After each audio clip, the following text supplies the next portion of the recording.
नमस्कार छात्रों, आज के सत्र में आपका बहुत-बहुत स्वागत है। आज हम अध्याय 6 पढ़ेंगे। अध्याय 6 में हम ऊतक सिद्धांत भाग 1 की आपके साथ चर्चा करेंगे। इसमें हम एनसीईआरटी अनुभाग 6.1 को चर्चा का मुख्य विषय बनाएंगे। तो यह अस्वीकरण है। अब चलिए हम सीखने के उद्देश्यों पर ध्यान दे लेते हैं। तो आज हमें ऊतक अंगों और अंग प्रणालियों में एक साथ कार्य कैसे करते हैं, अलग-अलग तरीके के ऊतक, यह समझेंगे। यह हमारा आज का पहला उद्देश्य होगा। हम देखेंगे कि विभिन्न प्रकार के ऊतक शरीर में जटिल कार्यों को आखिर कैसे संपादित करने में सहयोग करते हैं। इसके बाद हम बात करेंगे पौधे और जंतुओं में जो विभिन्न ऊतक होते हैं, उनके स्थान कौन से हैं, उनको पहचानना। जैसे कि पौधों में मुख्य रूप से एपिडर्मिस, ग्राउंड ऊतक और संवहनी ऊतक पाए जाते हैं, जबकि जानवरों में कुछ अलग तरीके के होते हैं, तो उनके बारे में भी हम आपके साथ बात करेंगे। तीसरा, हम आपके साथ प्रत्येक प्रकार के ऊतकों के अपने अपने कार्य क्या हैं, उसके बारे में विस्तार से आपके साथ चर्चा करेंगे। तो ये 3 हमारे आज के मुख्य उद्देश्य हैं। यदि हम अनुक्रमणिका को देखें तो सबसे पहले हम परिचय जानेंगे आज के इस अध्याय का। उसके बाद हम बात करेंगे पाक्या, पादप और जंतु ऊतक एक ही प्रकार के ऊतकों के बने होते हैं या नहीं। फिर हम इस सत्र को सारांशित करेंगे एवं आपके सामने कुछ एनसीईआरटी के प्रश्न रखेंगे, जिनके उत्तरों को भी आपके साथ अभ्यास भी लेकर आएंगे।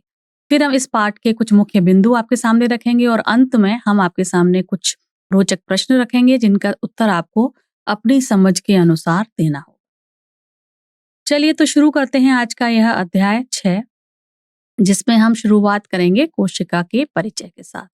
तो कोशिका के संगठन पर चलिए एक बार चर्चा कर लेते हैं। आपको पता है कि कोशिका क्या है? यह जीवन की मूल संरचना है और कार्यात्मक इकाई भी है, और प्रत्येक कोशिका जीवन के लिए बहुत ही आवश्यक प्रक्रियाओं को अंजाम देती है, जैसे कि वृद्धि करना, प्रजनन करना, पर्यावरण के लिए अपनी प्रतिक्रिया देना। तो यह सभी जीवित जीवों की मूल संरचना और कार्यात्मक इकाई के रूप में कार्य करती है, जो पोषण, श्वसन, उत्सर्जन एवं प्रजनन जैसी गतिविधियों में शामिल होती है। उसके लिए सारी प्रक्रियाओं को करने में सक्षम बनाती है किसी भी जीव को। तो जो 2 तरीके के जीव हैं, एक तो एक कोशिकीय जीव, यानी कि जिनकी सारी जो जीवन संबंधित प्रक्रियाएं वह एक ही कोशिका में होती हैं, और दूसरे होते हैं बहुकोशिकीय। तो एक कोशिकीय की तो सभी चीजें एक ही कोशिका के अंदर होती हैं, और एक कोशिकीय के यदि हम उदाहरण लें तो एक अमीबा बहुत अच्छा उदाहरण बनेगा, जिसमें गति करना, भोजन ग्रहण करना, गैसीय विनिमय करना, ये सब चीजें एक ही जो है सेल के अंदर, एक ही कोशिका के अंदर हो जाती हैं, है ना। आप जानते हैं अमीबा एक कोशिकीय जीव है और अपने फूटपाथ की मदद से यह गति भी करता है और भोजन भी ले लेता है ना। क्या करता है? अपने भोजन को दोनों तरफ से घेरता है और उसको अंदर की तरफ ले लेता है, और यह एक ऑक्सीजन और कार्बन डाइऑक्साइड जैसी गैसों का आदान प्रदान भी अपनी कोशिका झिल्ली के माध्यम से आसपास के पानी में कर देता है। तो ये अपने जीवन की मूल क्रियाएं एक ही कोशिका में कर लेता है। लेकिन जो बहुकोशिकीय जीव होते हैं, उनमें कई तरीके की कोशिकाएं संगठित होती हैं। तो अब हम देखें कि कैसे लाखों कोशिकाएं संगठित होकर जटिल जीवन का बहुकोशिकीय जीवों में निर्माण करती हैं। तो आपको पता है कि जीव की जो कोशिकाएं जब एक साथ समूहों में रहती हैं तो वे ऊतक बना लेती हैं, यानी कि कुछ कोशिकाओं का समूह किसी एक विशेष कार्य को करने के लिए विशेषता प्राप्त कर लेता है, जिससे कि शरीर को अधिक कुशलता के साथ काम करने में मदद मिलती है। तो हम कह सकते हैं कि यहाँ पर ऊतकों के माध्यम से श्रम विभाजन हो जाता है। जैसे मनुष्यों में यदि हम बात करें तो हृदय का कार्य होता है रक्त को पूरे शरीर में पंप करना, फेफड़ों का काम है गैसों को आदान प्रदान करना, और मस्तिष्क का काम है शरीर के कार्यों को नियंत्रण करना। तो प्रत्येक भाग के पास एक विशिष्ट कार्य होता है, जिससे शरीर के कार्यों को सहजता से चलाने की अनुमति मिल जाती है। तो कोशिकाओं के जो अलग अलग समूह हैं, वह एक साथ काम करके विशिष्ट कार्यों को क्या करते हैं? कुशलता पूर्वक निभा लेते हैं, इसीलिए वे ऊतक बनाते हैं। उदाहरण के लिए यदि हम बात करें तो पेशी कोशिकाएं गति में सहायता के लिए एक साथ आ जाती हैं, जबकि तंत्रिका कोशिकाएं संकेतों के संचरण के लिए मिलकर काम करती हैं। तो यह जो विशेषज्ञता है, यह शरीर को प्रभावी ढंग से कार्य करने के लिए सक्षम बनाती है, क्योंकि कोशिकाओं का प्रत्येक समूह एक विशेष कार्य के लिए बन गया है, जिससे क्या होता है कि जो संपूर्ण जीव का जो जीवन है वह अच्छी तरीके से चल पाता है, क्योंकि हर समूह अपना अपना काम अच्छे से कर रहा है। तो मनुष्यों में जैसे ये बात तो हमने अभी कर ही ली है कि गति के लिए पेशी कोशिकाएं हैं और बाकी कामों के लिए जैसे तंत्रिका कोशिकाओं के लिए अपनी हैं, परिवहन के लिए रक्त है, ये अपने अपने काम बहुत सुचारू रूप से कर ही रहे होते हैं।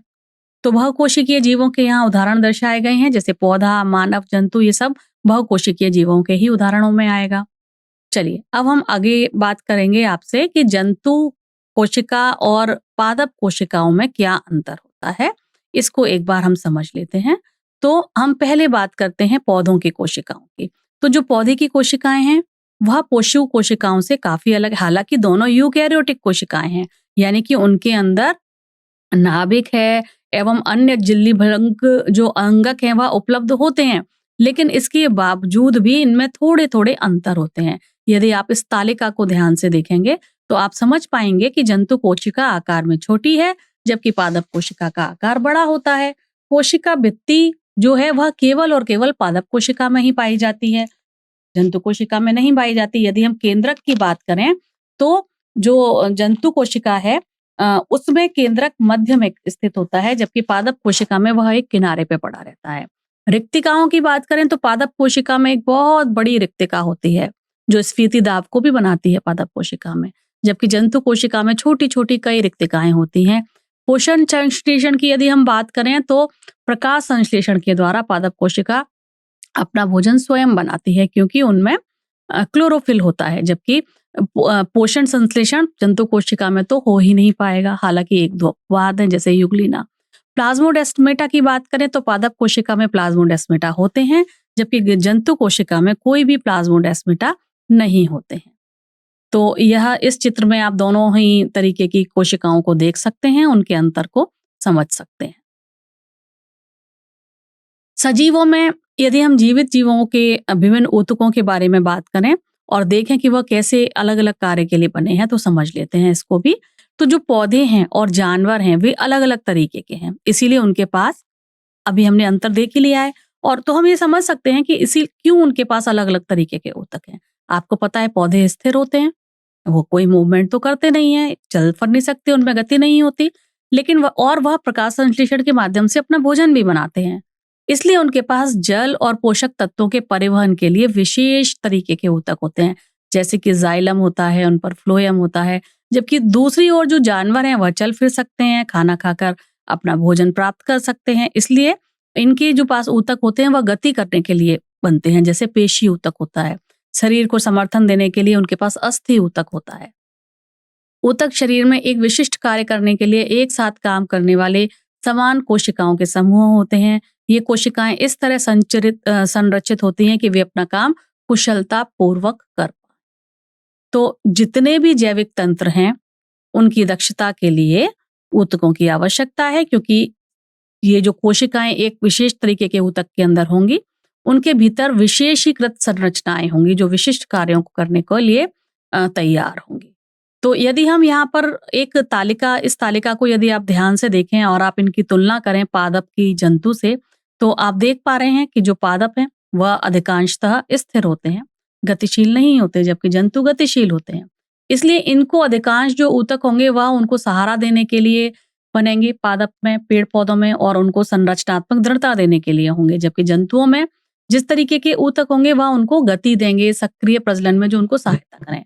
ऊर्जा की आवश्यकताओं को यदि हम तुलना करें दोनों में, पादप और जंतु जगत में, तो चूंकि पादपों को चलना फिरना नहीं होता तो उनमें ऊर्जा की खपत कम होगी, जबकि चूंकि जंतु गतिशील हैं तो उनकी में ऊर्जा की जो है क्षमता खपत ज्यादा होगी। कोशिका के प्रकार को देखें तो पादप कोशिकाओं में कई ऊतक मृत कोशिकाओं से मिलकर बने होते हैं, जैसे कि इसका एक उदाहरण है स्क्लेरेन्काइमा। जबकि जंतु जीवों में जो कोशिका हैं, जो अधिकांश ऊतक जो हैं वो जीवित कोशिकाओं के बने रहते हैं। पादप और जंतु में वृद्धि के भी अलग अलग तरीके के क्षेत्र होते हैं, जैसे कि पादपों में कुछ विशिष्ट वृद्धि क्षेत्र होते हैं जिसे विभज्योतकों तक ही सीमित रखा जाता है, जबकि जंतुओं में वृद्धि सामान्यतः पूरे शरीर में एक समान होती है। ठीक है, तो यह आप अंतर समझ सकते हैं, इनकी तुलना कर सकते हैं कि क्यों पादप और पशु में, जंतुओं में ऊतक भी अलग अलग प्रकार के होते हैं। चलिए अब हम बहुकोशिकीय जीवों में संगठन स्तर पर बात कर लेते हैं। हमें मालूम है कोशिका जीवन की मूल इकाई है। जब समान कोशिकाएं एक साथ जुड़ती हैं और किसी एक तरीके के कार्य के लिए वह बन जाती हैं तो उनसे मिलता है ऊतक। ऊतक, कई सारे ऊतक मिलके कोई एक अंग बनाते हैं, जैसे हृदय या यकृत हम कह सकते हैं। फिर कई सारे अंग मिलकर एक अंग तंत्र बनाते हैं, जैसे कि हम कह सकते हैं एक पूरा पाचन तंत्र होता है, एक श्वसन तंत्र होता है ना। और सभी अंग तंत्र मिलके एक पूर्ण जीव मिलाते हैं। जो पूर्ण जीव जो है वह सभी आवश्यक जैविक क्रियाएं इन्हीं अंग तंत्रों की मदद से कर पाता है।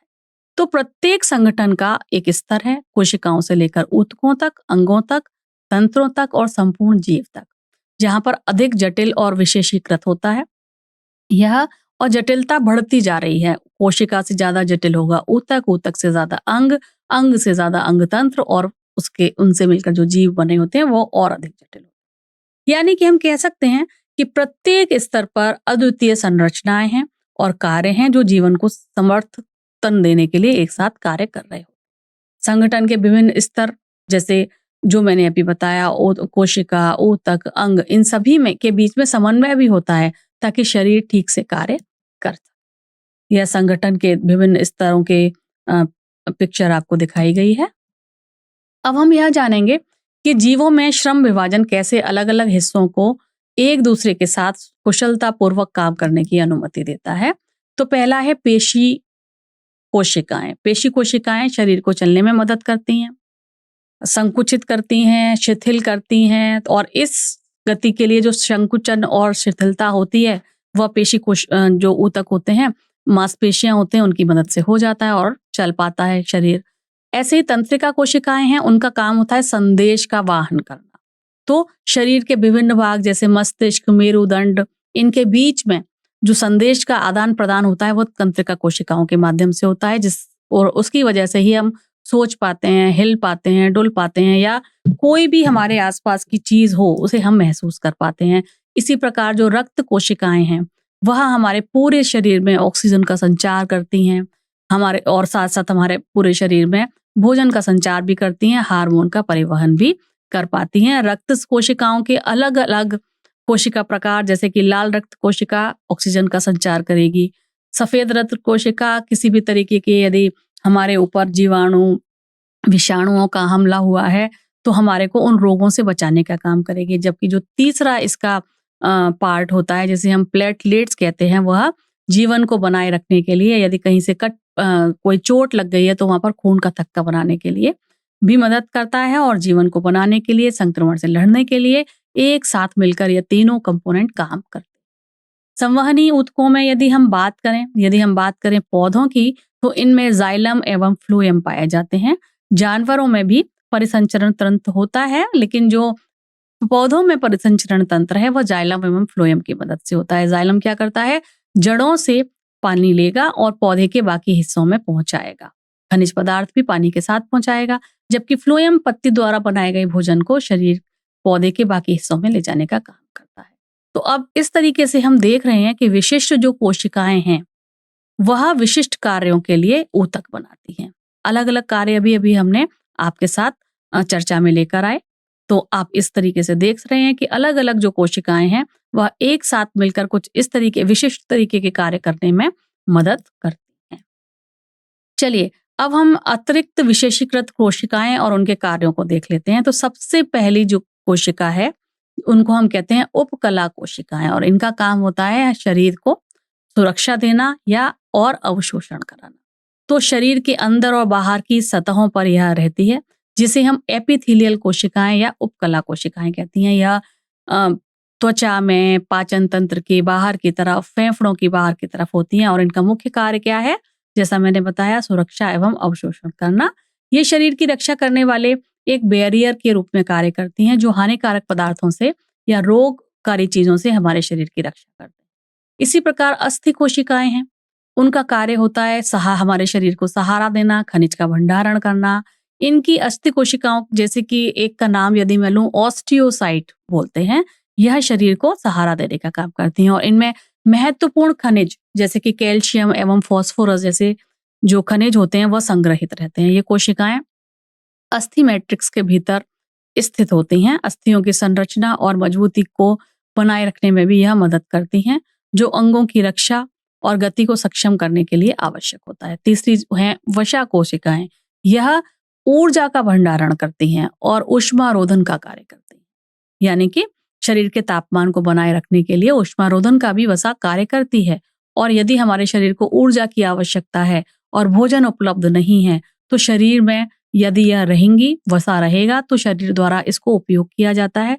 तो इसको एक ऊर्जा भंडार के रूप में वसा कोशिकाएं रहती हैं और हमारे अंगों को गद्देदार बनाकर या उसको भी सुरक्षात्मक परत के रूप में सहारा देती हैं। अगली तरीके की कोशिकाएं हैं प्रतिरक्षा कोशिकाएं, जो हमारे शरीर की रक्षा करती हैं।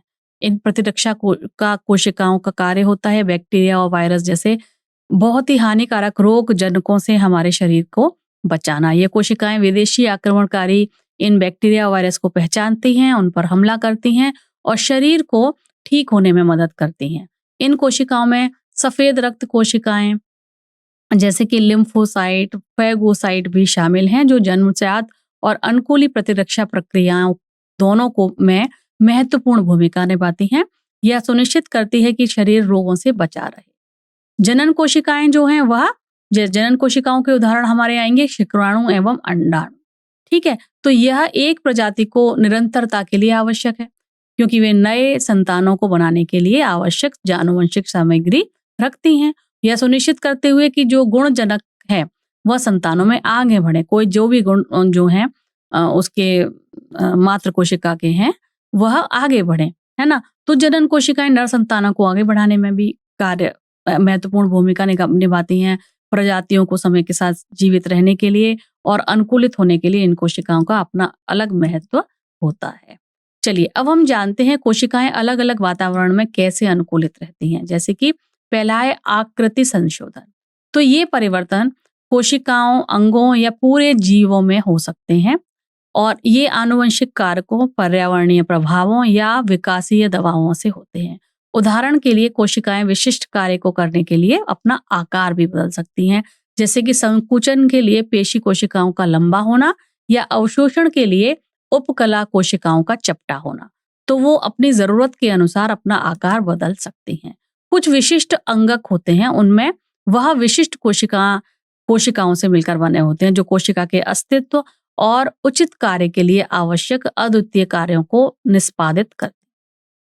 विशिष्ट प्रोटीन अभिव्यक्ति उन प्रक्रिया को संदर्भित करती है जिनके द्वारा कोशिका अपने आनुवंशिक सामग्री में संकुलित आनुवंशिक निर्देशों के अनुसार विशेष तरीके की प्रोटीन का उत्पादन कर सकती है। यह जीन अभिव्यक्ति का एक प्रमुख हिस्सा है, जहां एक जीन को जो मैसेंजर आरएनए है उसकी प्रतिलिखित किया जाता है और फिर उसका प्रोटीन में अनुवाद किया जाता है। कोशिका इस प्रक्रिया का जो उपयोग है वह विशिष्ट कार्यों को निष्पादित करने के लिए करती है, जैसे संरचनाओं का निर्माण, रासायनिक अभिक्रियाओं को उत्प्रेरित करना या संकेतों के प्रति अभिक्रिया देना। कुछ अद्वितीय झिल्ली गुणधर्म भी होते हैं। झिल्लियों में कुछ अलग तरीके के गुणधर्म होते हैं, यानी कि ये अपने महत्वपूर्ण कार्यों को करने के लिए इस विशेषता का उपयोग करते हैं। मुख्य रूप से जो झिल्ली है वह लिपिड्स एवं प्रोटीन की बनी हुई होती है और इस झिल्ली में एक चयनात्मक रूप से पारगम्य प्रकृति होती है, जिसमें केवल कुछ पदार्थों को ही गुजरने की अनुमति देती है यह झिल्ली, और कुछ ही पदार्थों को कोशिका से बाहर निकलने के लिए भी अनुमति देती है। तो इस तरीके से कोशिका अपने वातावरण के अनुसार, अपने कार्य के अनुसार अपने आप को अनुकूलित बनाती है। चलिए अब हम उन्नत पादप ऊतकों की संरचना और उनके कार्यों की बात कर लेते हैं। सबसे पहला जो ऊतक आएगा वह है विभुज्योतक ऊतक। ठीक है, यह जो विभुज्योतक ऊतक है यह खास तौर पर प्राथमिक जड़ों के सिरों पर, जो प्रहोर शीर्षक हैं वहां पर पाए जाते हैं। तो ये और जड़ों पर और जो उनका तना है उसके शीर्षों पर भी पाए जाएंगे। तो हम कह सकते हैं ये शीर्षस्थ विभुज्योतक होते हैं, जो क्या करते हैं, जड़ों की लंबाई बढ़ाते हैं, पौधों की लंबाई बढ़ाते हैं। दूसरा होता है अंतर्वेशी विभज्योतक। यह अंतरालीय विभज्योतक पौधों के तनों और जड़ों में विशिष्ट स्थानों पर पाए जाने वाले सक्रिय कोशिका विभाजन के विशेष क्षेत्रों में पाए जाते हैं, जो लंबाई में वृद्धि के लिए भी उत्तरदायी हैं। यह अंतरालीय विभज्योतक पूर्ण ऊतकों के बीच पाए जाते हैं, जैसे कि पत्तियों के आधारों पर या फिर घासों में। यह इस तरीके के जो ऊतक हैं, इनमें नई कोशिकाओं के विभाजन की अनुमति यह ऊतक देता है, भले ही वह शीर्षीय विभज्योतक के विभाजन बंद हो। मतलब अगर शीर्षीय विभज्योतक का में विभाजन बंद हो गया है, वहां के ऊतकों में विभाजन बंद हो गया है, वहां की कोशिका में विभाजन बंद हो गया है, तो भी यह जो अंतर्वेशी ऊतक है, यह अपनी कोशिकाओं को विभाजन करने की अनुमति देंगे, जिससे पौधे के जो क्षतिग्रस्त भाग हैं वह पुनर्जनित हो जाते हैं, या कुछ क्षेत्रों में लंबाई में वृद्धि भी हो सकती है। जैसे कि घास को काट देंगे, लेकिन घास का पुनर्विकास बहुत जल्दी से हो जाता है। वह इसी प्रकार के ऊतक में लगातार जो है उनकी जो कोशिका विभाजन होता रहता है उसके कारण। तीसरा है पार्श्व विभज्योतक। यह पार्श्व विभज्योतक जो है यह विशेषीकृत ऊतक होता है, जो तने और जड़ों की परिधि को में अपनी जो है विभाजन करता है, यानी कि उनकी मोटाई बढ़ाएगा, जड़ों की मोटाई, तनों की मोटाई बढ़ाएगा। इसीलिए उन्हें पार्श्व कहा जाता है, क्योंकि वे तिरछे विभाजित होते हैं बाहर की ओर। ठीक है, तो बाहर की ओर कोशिकाओं की जो नई परत जुड़ती है वह इसी ऊतक के कारण बनती है। पार्श्व ऊतक दो तरीके के हैं, एक है संवहन कैम्बियम और दूसरा है कॉर्क कैम्बियम। इस दिए गए चित्र में आप सभी विभज्योतकों को देख सकते हैं, कहाँ कहाँ उनकी उपस्थिति है। चलिए अब हम जटिल ऊतकों के बारे में चर्चा करेंगे। तो जटिल ऊतक दो तरीके के हैं, जाइलम एवं फ्लोएम। इनका प्रकार संवहनीय होता है। यह संवहनीय ऊतक के टाइप प्रकार हैं, तो जो विभिन्न तरीके के पदार्थों का परिवहन करते हैं। जाइलम जड़ों से पौधे के बाकी हिस्सों में पानी और खनिजों को ले जाने के लिए जिम्मेदार है, और यह मिलकर बना होता है tracheids, vessels, xylem parenchyma, xylem fibre से मिलकर बना हुआ होता है, यानी कि वाहनिकाएं, वाहिकाएं, xylem parenchyma, xylem fibre. Phloem पत्तियों से जो भोजन बन रहा है, उस भोजन को पौधे के दूसरे भागों तक पहुंचाने के लिए अपना योगदान देते हैं, और इनमें चालिनी नलिकाएं, सहचर कोशिकाएं, फ्लोएम पैरेन्काइमा, फ्लोएम फाइबर होता है। ये इनके घटक हैं, इनको हमें याद करना है क्योंकि कई बार प्रश्न इन पर पूछा जाता है। आप दिए गए चित्र में जाइलम एवं फ्लोएम को अच्छे से देख सकते हैं। अब हम वृद्धि की विशेषताओं की अवधारणा का अन्वेषण कर लेते हैं। तो पौधों में सीमित वृद्धि क्षेत्र होते हैं, जो उनके शरीर के विशिष्ट भाग होते हैं जहां वृद्धि होती है, जिन्हें मेरिस्टेमेटिक ऊतक कहा जाता है। ये क्षेत्र मुख्य रूप से जड़ों और प्ररोहों के सिरों पर पाए जाते हैं, जिन्हें शीर्ष मेरिस्टेम कहा जाता है। कुछ मामलों में तनों और जड़ों की कैम्बियम में परत में यह पाए जाते हैं। पौधों के ऊतक मुख्य रूप से हम दो प्रकार में विभाजित करेंगे। पहला है मेरिस्टेमेटिक, या जिसे हम कहेंगे हिंदी में विभज्योतिकी, और दूसरे हैं स्थायी। तो जंतुओं में वृद्धि अधिक एक समान होती है, ठीक है, क्योंकि पौधों के विपरीत ये हमें देखना होगा, क्योंकि जो पौधे हैं वह जीवन भर बढ़ते रहते हैं, अपनी ऊंचाई में, चौड़ाई में वृद्धि करते हैं, लेकिन जो पशु हैं, जंतु हैं, वह केवल अपने जीवन के शुरुआती दौर में एक निश्चित समय तक निश्चित आकार ले लेते हैं और उसके बाद अपनी वृद्धि बंद कर देते हैं।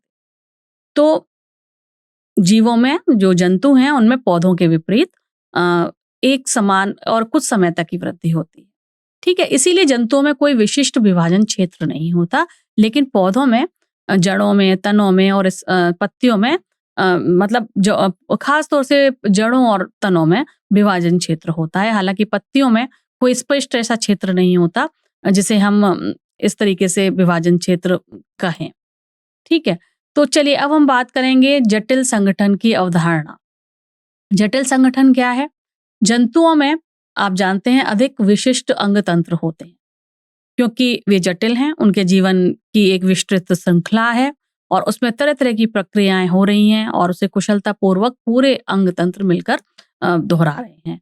तो जंतुओं में जो अंग हैं वह विशिष्ट अंग तंत्र होते हैं तरह तरह के कार्यों को करने के लिए। उनमें क्योंकि जंतुओं में विभिन्न तरीके की भक्षण विधियां भी होती हैं, है ना। यदि हम उदाहरण समझें तो कुछ हैं जो पानी में रहते हैं, जैसे मछलियाँ, तो उनमें गिल्स जैसी विशेष संरचनाएँ होते हैं। कुछ होते हैं जो अपने भोजन को चबाते हैं, जैसे स्तनधारी, तो उनमें मजबूत जबड़ा होता है, मजबूत दाँत होते हैं। तो क्योंकि उनकी खाने की अलग-अलग विधियाँ हैं, तो उसी प्रकार के लिए उनके पास अलग-अलग तरीके की संरचनाएँ हैं। जो पेड़-पौधे हैं, वो क्या है, बैठे-बैठे जीवन के लिए अनुकूलित हो जाते हैं। वो चल फिर तो पाते नहीं हैं। जैसे कि जड़ी-बूटियाँ, झाड़ियाँ, वो अपने वातावरण में जीवित रहने के लिए विशिष्ट विशेषताओं को विकसित कर लेती हैं। जबकि जो जंतु हैं वह सक्रिय चलते हैं, तो वो उस हिसाब से अपने अंदर संरचनाओं को परिवर्तित कर लेते हैं पर्यावरण के अनुसार। तो जीवों में जो अंग तंत्र है, वह उनकी जीवन शैली के अनुसार बदल जाता है और बदल गया है पर्यावरण के साथ-साथ धीरे-धीरे।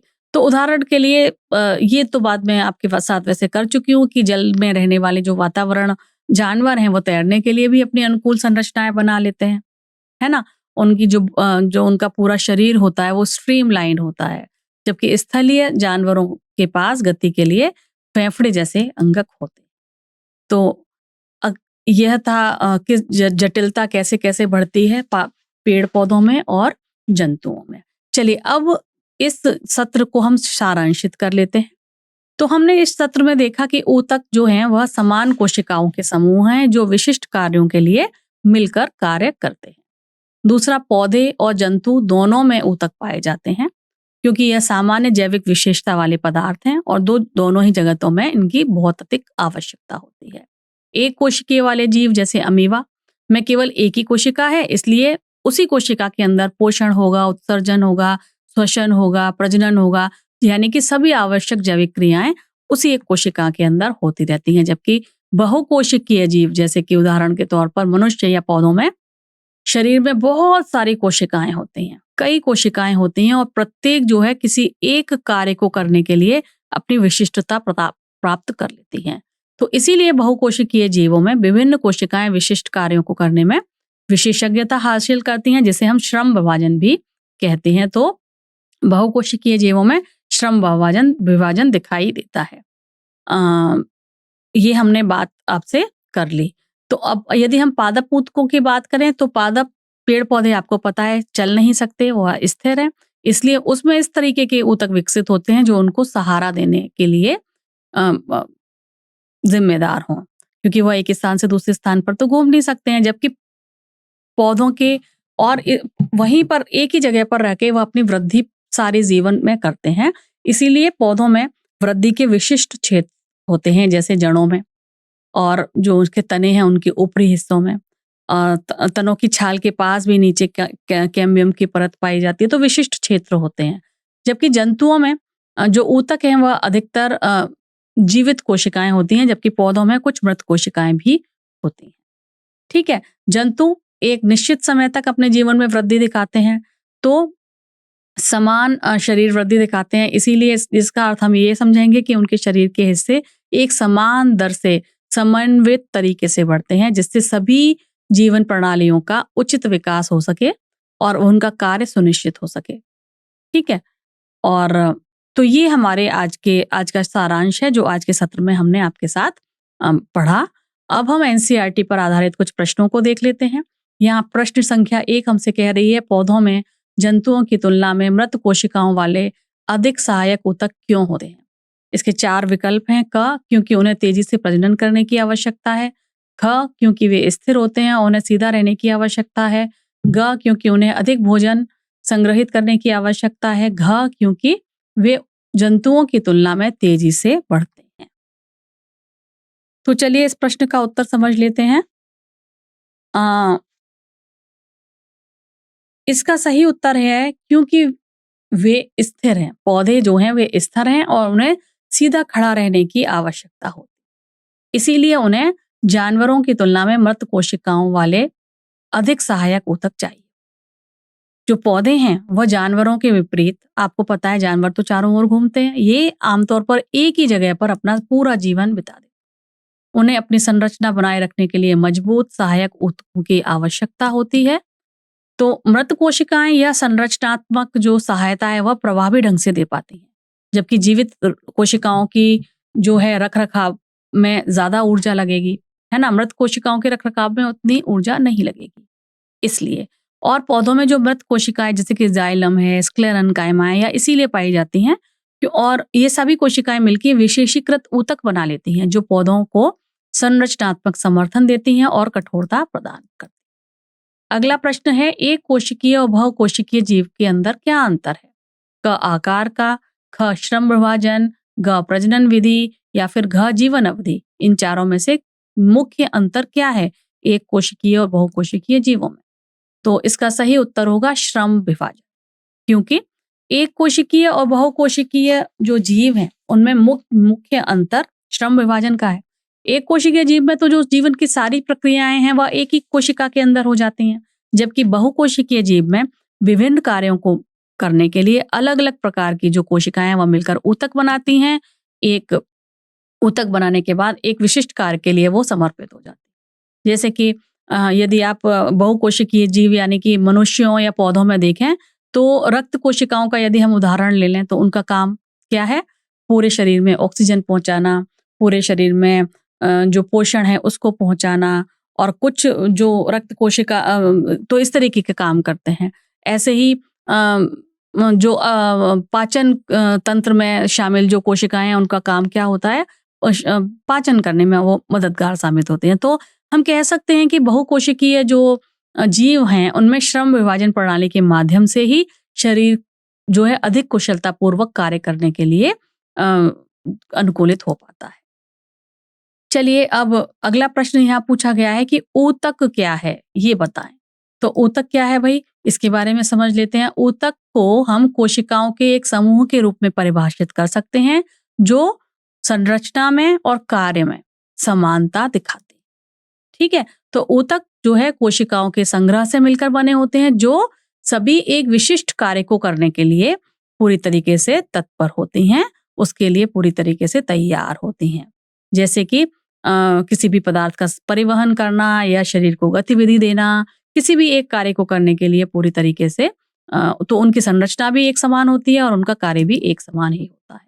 तो ऊतक बनाने वाली जो कोशिकाएं हैं वह आमतौर पर विकासशील भ्रूण के एक ही क्षेत्र से उत्पन्न होती हैं, जिससे यह सुनिश्चित हो जाता है कि उन्हें समान विशेषताएं उनके अंदर पैदा हों, समान विशेषताओं वाली वह कोशिकाएं बने।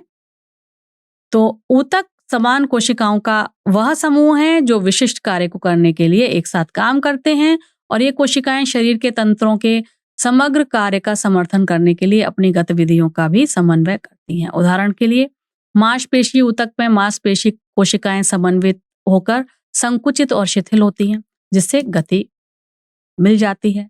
तो इस तरीके से हम समझ सकते हैं कि ऊतक क्या है। चलिए अगला जो क्वेश्चन है उसमें हमसे पूछा जा रहा है बहुकोशिकीय जीवों में ऊतक की क्या उपयोगिता है, बताएं। तो छात्रों हम यह समझना शुरू करते हैं कि ऊतक क्या है और बहुकोशिकीय जीवन में उनकी क्या उपयोगिता है। तो आप जानते हैं बहुकोशिकीय जीवों में विभिन्न प्रकार के ऊतकों में अपनी अपनी विशेषता होती है ताकि वह विशिष्ट कार्यों को कर पाएं, जैसे पोषक तत्वों का परिवहन, शरीर को गतिविधि देना, है ना, ये कार्य हैं जिसे जीव जो है ठीक तरीके से और कुशलता पूर्वक कर पाता है विभिन्न ऊतकों की मदद से। तो एक जो विशिष्ट ऊतक है वो विशिष्ट कार्य को कुशलता पूर्वक करने के लिए एक साथ आता है, जिसके कारण वे एक विशेष तरीके से संगठित हो जाते हैं।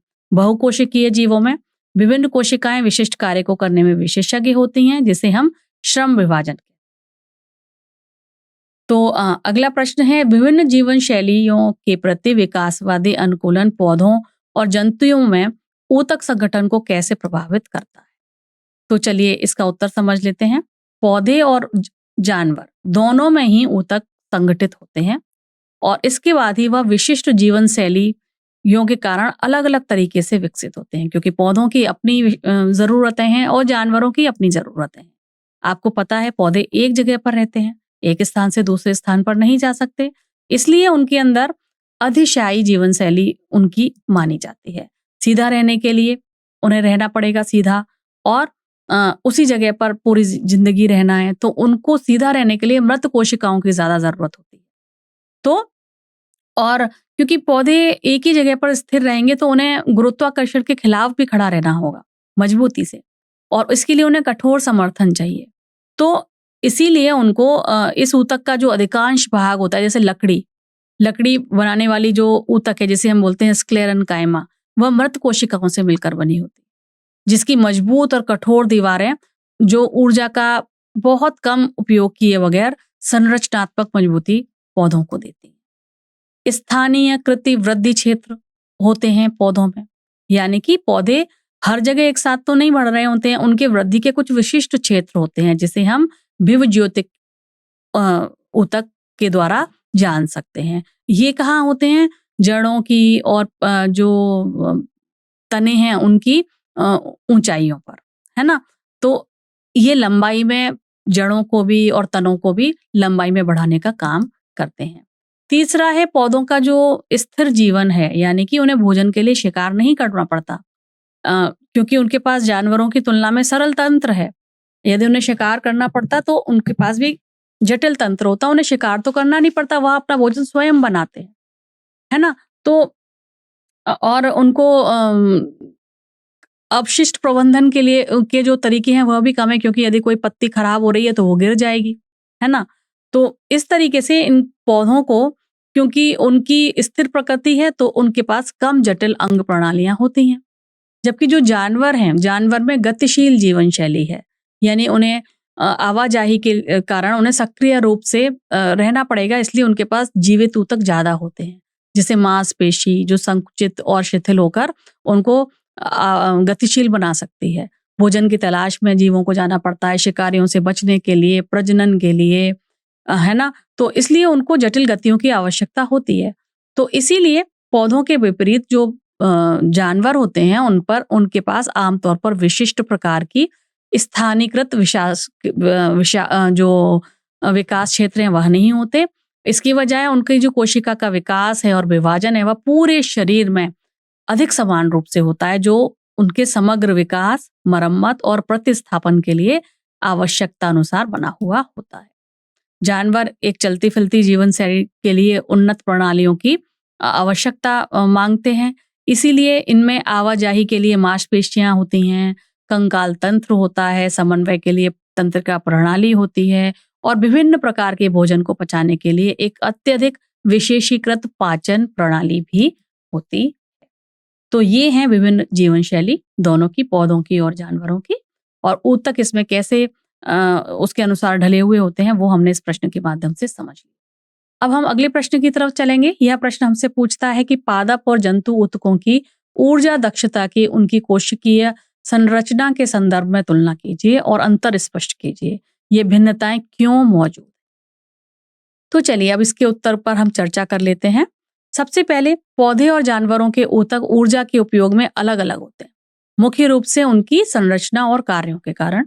पौधों के ऊतक पत्तियों में पाए जाने वाले ऊतक सूर्य की रोशनी को उपयोग करने वाले प्रकाश संश्लेषण के माध्यम से अपना भोजन बना पाते हैं, जबकि जो जानवर हैं उनके ऊतक ऊर्जा के लिए अन्य जीवों को खाने पर पूरी तरीके से निर्भर होते हैं। ये अंतर इसलिए है क्योंकि जीवों की कोशिकीय जो संरचना है वो अलग अलग है, वे अलग अलग तरीके से रहते हैं, जिससे उनके काम करने और जीवित रहने के तरीके प्रभावित होते हैं। उदाहरण के लिए जीवाणु जैसे प्रोकैरियोटिक कोशिका में नाभिक नहीं होती, जबकि जो पौधे और जानवर हैं वह यूकैरियोटिक में आएंगे, बहुकोशिकीय जीव में आएंगे, तो उनके पास नाभिक भी होगी और अलग अलग तरीके के विशेष अंग भी होंगे जो अधिक जटिल कार्य कर पाएंगे, अलग तरीके की जीवन शैली जी पाएंगे। ठीक है, चलिए, तो ऊर्जा प्राप्त करने और संसाधित रहने के तरीके में भी इनमें महत्वपूर्ण भिन्नता होती है, क्योंकि पौधे तो प्रकाश संश्लेषण के माध्यम से सूर्य के प्रकाश को उपयोग करके अपना भोजन बना लेते हैं, लेकिन जो जानवर हैं वह ऊर्जा प्राप्त करने के लिए अन्य जानवरों पर, अन्य चीजों पर, पेड़ पौधों पर भी पूरी तरीके से डिपेंडेंट रहते हैं, पूरी तरीके से उन पर निर्भर रहते हैं।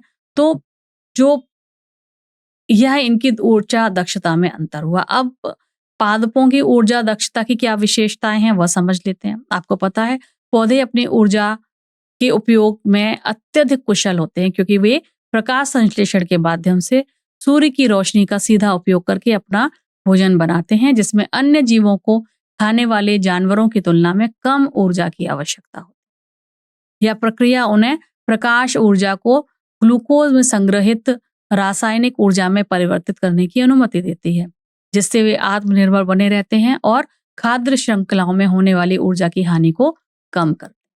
पौधे एक ही जगह पर स्थिर रहते हैं तो उन्हें शिकार करने या शत्रुओं को भगाने की आवश्यकता नहीं होती। यह स्थिति स्थिर जो जीवन शैली है यह उनकी दैनिक ऊर्जा की आवश्यकताओं को सक्रिय जानवरों की तुलना में बहुत कम कर देती है।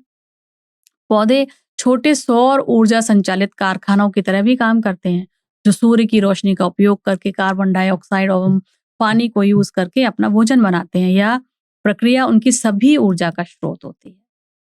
तो मृत और सहायक ऊतक पौधों में ज्यादा होते हैं क्योंकि इनको चलना फिरना नहीं होता है। ठीक है, तो पेड़ों में लकड़ी ज्यादा मात्रा में होगी, तो मृत ऊतकों के रखरखाव के लिए भी उन्हें ऊर्जा की कोई खास आवश्यकता नहीं होती। इससे वह बहुत कुशल तरीके से अपनी ऊर्जा को बचाते हैं। ऊर्जा के जो मुख्य रूप है वो किस रूप में अपने ऊर्जा को संग्रहित करते हैं? स्टार्च के रूप में। स्टार्च क्या है? एक बहुत ही उत्कृष्ट भंडारण अणु है क्योंकि यह अघुलनशील होता है और सघन होता है, जिससे पौधे बहुत सारी ऊर्जा को इकट्ठा कर सकते हैं बिना इसके कि यह कोशिका के जल संतुलन में हस्तक्षेप करें।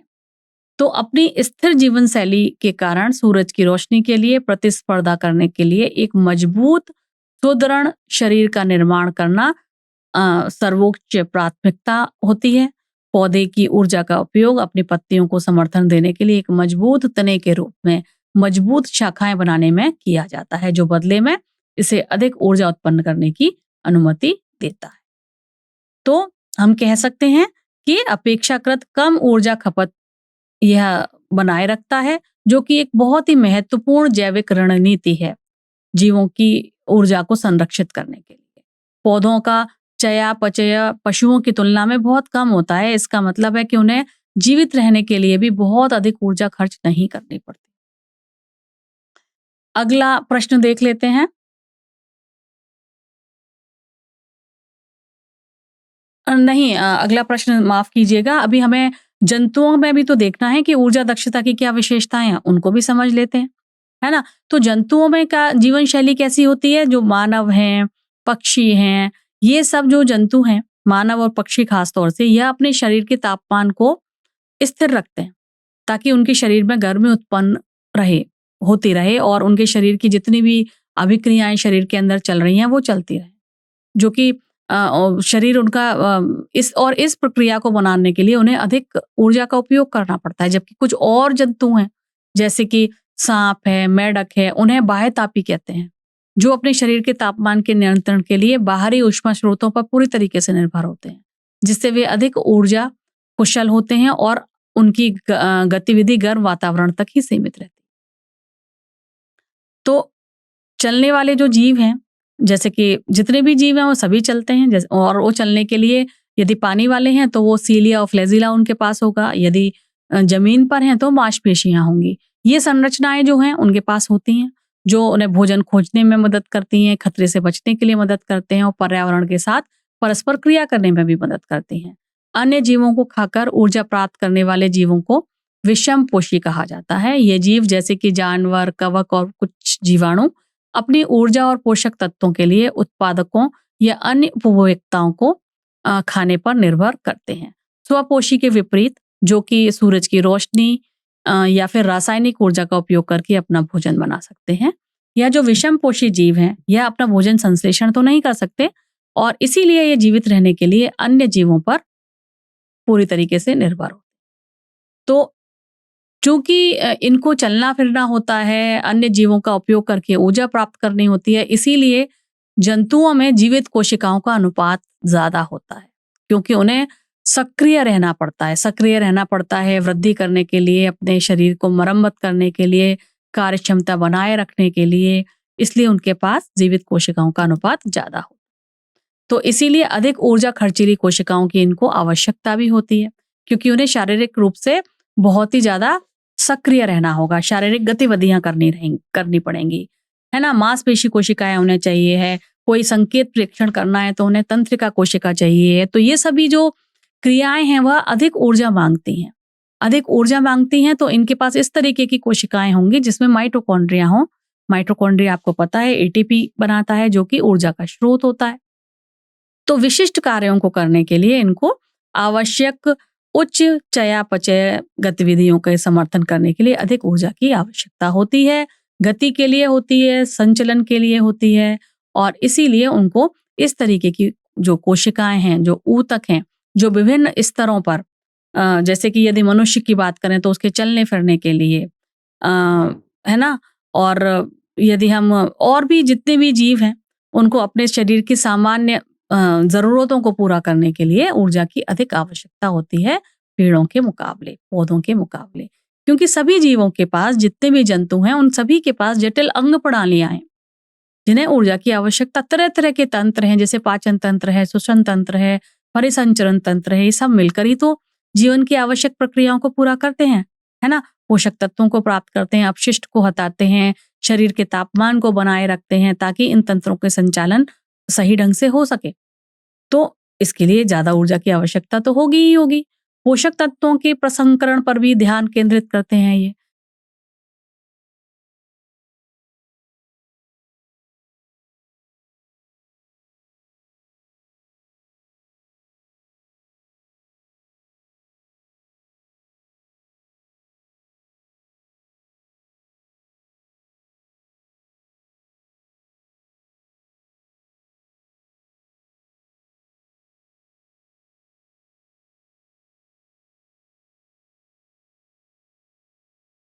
पाचन तंत्र वहां पर ऊर्जा ज्यादा लग रही है।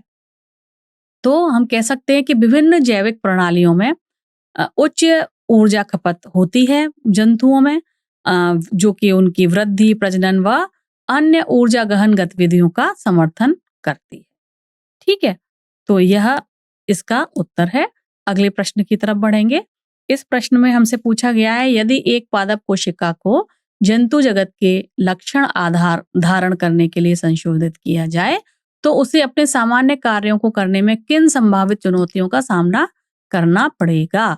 चलिए, बहुत ही अच्छा प्रश्न है, समझ लेते हैं कौन से संभावित चुनौतियां हैं जो उस पादप कोशिका के सामने आएंगी यदि उन्हें इस तरीके से रूपांतरित किया जाए। तो सबसे पहले तो कम मृत सहायक कोशिकाओं के कारण संरचनात्मक अस्थिरता इनमें हो जाएगी, क्योंकि आपको पता है कि कम मृत सहायक कोशिकाओं वाले जो पौधे हैं कम मृत होंगी अगर उनमें जंतु ऊतक वाले लक्षण आ गए तो पौधों के ऊतकों की जो शक्ति है वो कम हो जाएगी, वो कम दृढ़ हो जाएंगी। जो मृत कोशिकाएं जैसे ट्रैकिड्स और वेसल्स होती हैं वह पानी के परिवहन में भी सहायता प्रदान करती हैं, तो यह वह नहीं कर पाएंगी, है ना। तो जब ये कोशिकाएं कम हो जाएंगी तो क्या होगा, पौधा कमजोर हो जाएगा, मुड़ने लगेगा, टूटने की संभावना है। खासतौर से यदि तेज हवा चल रही है, बहुत तेज बारिश हो रही है तो वो इस तरीके के पर्यावरणीय जो तनाव है उनको नहीं सहन कर पाएगा। जब ऊर्जा और इनको ऊर्जा की मांग बढ़ जाएगी क्योंकि उनके अंदर सक्रिय वृद्धि होने लगेगी, है ना। तो पौधे केवल प्रकाश संश्लेषण के माध्यम से इस आवश्यकता को पूरा करने के लिए काफी संघर्ष करेंगे। खासकर यदि पर्यावरणीय परिस्थितियां प्रकाश संश्लेषण की दक्षता को सीमित करें, जैसे कि कम प्रकाश है या फिर उच्च तापमान है, तो प्रकाश संश्लेषण कम हो सकता है। तो ऊंची ऊर्जा मांग वाली और सीमित प्रकाश संश्लेषण उत्पादन के बीच यह जो द्वंद्व रहेगा यह भी पौधे को तनाव दे सकता है, जिससे उसकी वृद्धि पर असर पड़ेगा, उसके जीवित रहने की क्षमता पर असर पड़ेगा। तीसरा, व्यवस्थित वृद्धि प्रतिरूपों में भी इसका व्यवधान होगा, जहां पर हम कह सकते हैं विकास की सामान्य एवं नियंत्रित प्रक्रियाएं जो हैं वह बाधित हो जाएंगी, जिसके परिणाम स्वरूप जो कुछ संरचनाएं, कुछ कार्य जो हैं वह अनुचित जैसे लगने लगेंगे। जैसे कि जीव विज्ञान में यदि आप कहें आनुवंशिक उत्परिवर्तन, पर्यावरणीय तनाव, हार्मोनल असंतुलन हो सकता है, यह जीव के विकास के विभिन्न पहलुओं को प्रभावित कर सकता है। जैसे उसके आकार बदल सकता है, उसकी आकृति बदल सकती है या फिर अंग का कार्य बदल सकता है। जल और पोषक तत्व परिवहन प्रणालियों में भी समझौता होगा, यानी पौधों के द्वारा अपने संवहनी ऊतकों के माध्यम से जल और पोषक तत्वों को कुशलता पूर्वक स्थानांतरित करने और अत्यधिक जल हानि से स्वयं की रक्षा करने के बीच बनाए गए एक संतुलन को संदर्भित करता है। यह पौधों ने जल एवं पोषक तत्वों के परिवहन के लिए क्या बनाए हैं, जाइलम एंड फ्लोएम, है ना। जाइलम और फ्लोएम जैसी संरचनाएं पौधों के पास होती हैं, लेकिन वे वाष्पोत्सर्जन जैसी चुनौतियों का भी सामना करते हैं, जो जल हानि का कारण बन सकती है। तो इनका जो प्रबंधन करने के लिए पौधों ने क्या किया हुआ है, स्टोमेटा को नियंत्रित किया हुआ है, जल समायोजन जैसे तंत्र विकसित किए हैं, ताकि जल और भोजन पोषक तत्वों का प्रभावी रूप से परिवहन हो, बिना निर्जलीकरण या पोषक तत्वों की कमी के। तो यह जो संतुलन है उसके अस्तित्व और वृद्धि के लिए अत्यंत महत्वपूर्ण है। तो इन प्रणालियों में भी क्षति हो जाएगी, है ना। सीधे खड़े रहने की जो स्थिति है उसमें भी इसमें असमर्थता आ जाएगी। सीधे खड़े रहने के लिए सेरिबेलम या स्पाइनल कॉर्ड की जो चीजें होती हैं, जो कि जंतुओं में पाई जाती हैं, वो पादपों में तो नहीं पाई जाती। तो जो सेरिबेलम है वह स्वेच्छा से होने वाली गतियों का समन्वय करता है, एक ही मुद्रा में बनाए रखता है, संतुलित रखता है। यदि यह हिस्सा क्षतिग्रस्त हो गया या ठीक से काम नहीं करेगा तो व्यक्ति खड़े होने की क्षमता खो देगा, जिससे अस्थिरता हो जाएगी। इसी तरह स्पाइनल कॉर्ड को भी यदि क्षति पहुंचेगी तो आवश्यक तंत्र का तंत्र कार्य नहीं करेंगे। तो और अगर यह चीज पेड़ों में चले जाए तो निश्चित तौर पर असमर्थता यहाँ पर जाहिर होगी ही होगी। यह शरीर के नियंत्रण और समन्वय को इन संरचनाओं के महत्व को भी दर्शाता है। ठीक है, तो यह चुनौतियां हैं जो उन किसी भी पादप कोशिका के सामने आ जाएंगी। अब इस अध्याय से संबंधित मुख्य नोट्स देख लेते हैं। पहला है, ऊतक संरचना में समान कोशिकाओं के समूह होते हैं जो विशिष्ट कार्य के लिए मिलकर कार्य करते हैं। इसके बारे में आज हमने बात की, जैसे रक्त का क्या काम है, पेड़ पौधों में फ्लोएम का, जाइलम का अलग काम होता है, जंतुओं में पेशी का अलग कार्य होता है। ये सभी उदाहरण हैं। चलिए, पादप हमने बात की कि पेड़ जो हैं वह स्थिर होते हैं, तो उनको ऐसे ऊतक चाहिए जो उन्हें सहारा दें एक ही जगह पर, इसीलिए उनके पास मृत कोशिकाओं की संख्या ज्यादा होती है, जैसे कि जाइलम एवं फ्लोएम।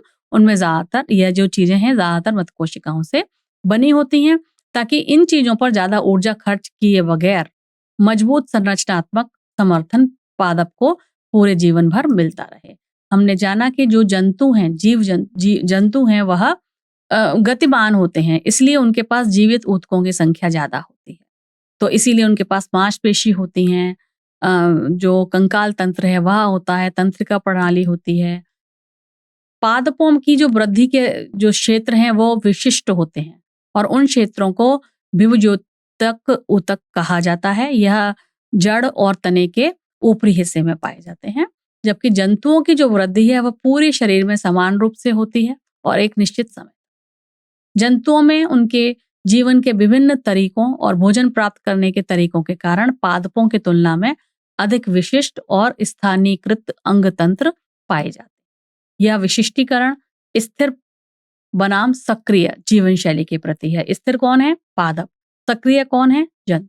तो दोनों की जीवन शैली अलग अलग है। इसी के हिसाब से यह विशिष्टीकरण जो है बना है, उनके जीवन शैली के प्रति अपनी अनुकूलता यह दिखाता है। यह आज के मुख्य नोट्स थे। अब हम कुछ दिलचस्प प्रश्न आपके सामने रखते हैं। पहला प्रश्न है, यदि पौधों में अचानक जानवरों की तरह चलने की क्षमता आ जाए तो यह उनकी ऊतक संगठन और ऊर्जा आवश्यकताओं को कैसे प्रभावित करेगा? अपने तर्क की व्याख्या करें या इसके बारे में सोचें और अपनी समझ के अनुसार इसका उत्तर दें। प्रश्न संख्या 2 आपसे पूछ रही है, आप क्यों सोचते हैं कि प्रकृति ने पौधे और जानवरों में ऊतक संगठन के लिए 2 अलग अलग रणनीति विकसित की है?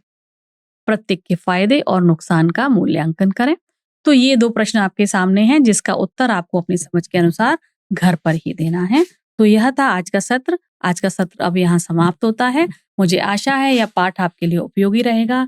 अगले सत्र में कुछ नए टॉपिक्स के साथ आपके साथ फिर से मुलाकात होगी। तब तक के लिए बहुत बहुत धन्यवाद।